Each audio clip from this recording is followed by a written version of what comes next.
There was a woman that lived in Los Angeles County named Barbara Williams. Over a period of 7 years, she had used at least 7 different alliances and claimed about 34 children. She also collected close to $293,000 in checks and $50,000 in food stamps. I'm sure you are wondering how she did this. The answer is welfare fraud. Fraud cases are not the only problem that we have with our welfare system. Welfare abuse is becoming more common too. Look at me, I'm your typical brown-haired, brown-eyed. I'm sure you're thinking I do not look like I care about welfare. Well, I didn't, but since I have started working, I do care. I get my taxes taken out, my checks, just like older people do. And if you're not working yet, you will. According to articlebase.com, welfare started out to be a program designed to give a boost to the poor and needy families to help them make it through the year while they got back on their feet. Unfortunately, it has now become a way of life for many. Also stated in journal article, Welfare and Rights Before the Movement, a conversation about government assistance. Rights language often emerges as danger when benefits become rights. Policymakers lose flexibility, taxpayers suffer, and the poor lose their incentive to work.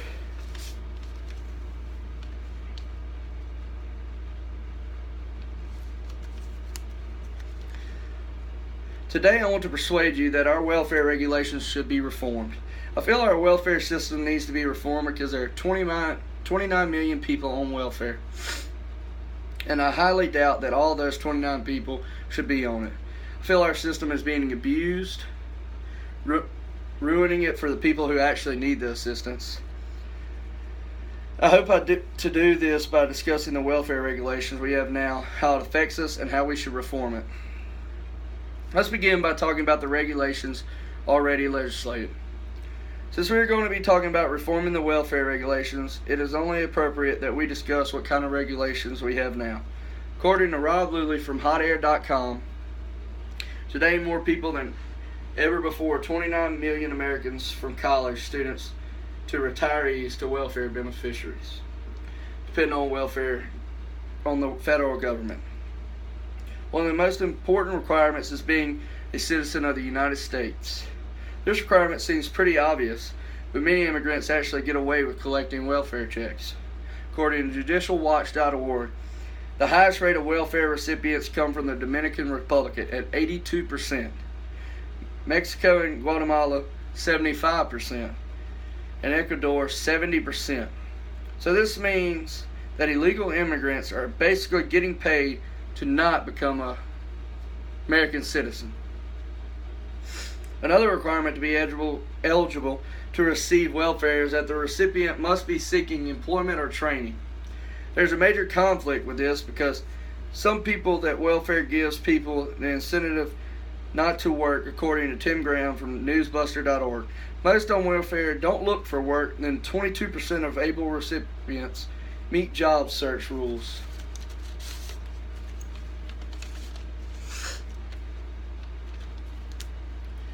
According to Tim Graham for news, as stated by wisegreek.org, there are other miscellaneous conditions that have requirements too, like being drug tested regularly or possible doing community service.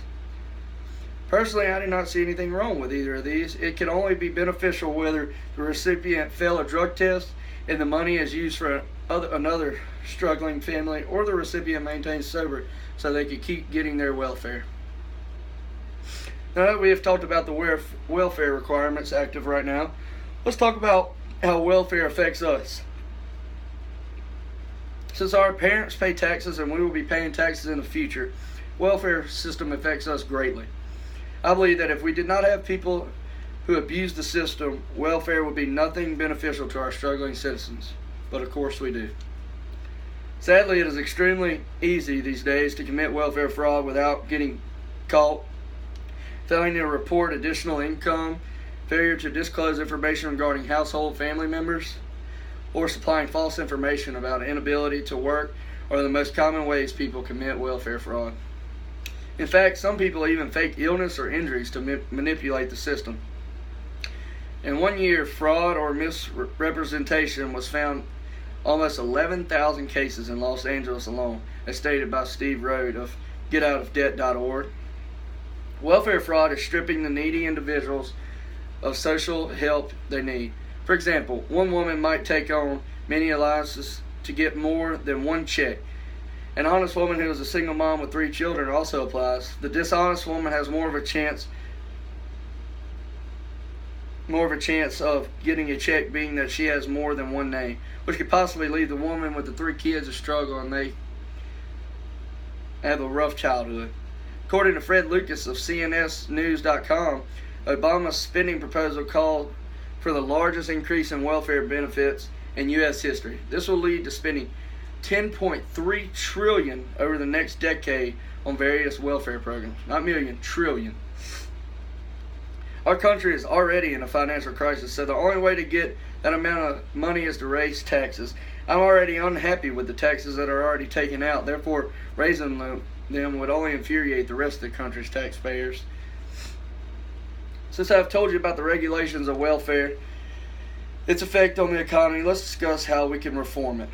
Because there is such controversy over the welfare system, the only way to make everyone happy is to reform it. I think we could help our economy by making recipients work to get there, designating a length of time recipients can be on welfare, and administrating drug screening and fingerprinting.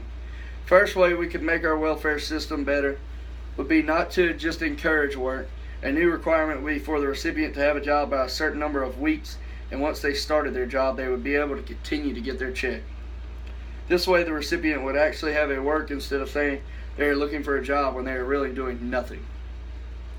From the article Improving Welfare Reform from American Magazine, stories of the former welfare recipients testify to increased sense of self-worth they experience as a result of entering the workforce. The system could also designate a length of time that someone could be on welfare. As stated by the article, How Welfare Reform Changed America from the newspaper USA Today, nearly 1 million more have been kicked off for not following state rules or have used up all the benefits they are allowed under limits. Knowing that they had a time limit would most likely increase their initiative to search for a job. 40 of the 50 states in the United States have a 60-month time limit, but ironically enough, nearly half the national welfare caseload in the states is either have no time limit, as stated by Dan Bloom of MDRC.org. So many people create alliances to receive more than one check. This could potentially stop so many cases of welfare fraud. In conclusion, I have discussed the active welfare regulations, how we are affected, and how we can reform the welfare system. Hopefully I've persuaded you to rethink welfare regulations and make you want to take action now. I want you to help make a difference in our economy. I'd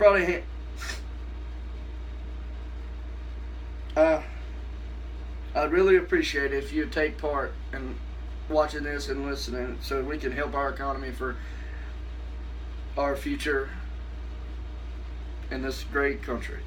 Thank you.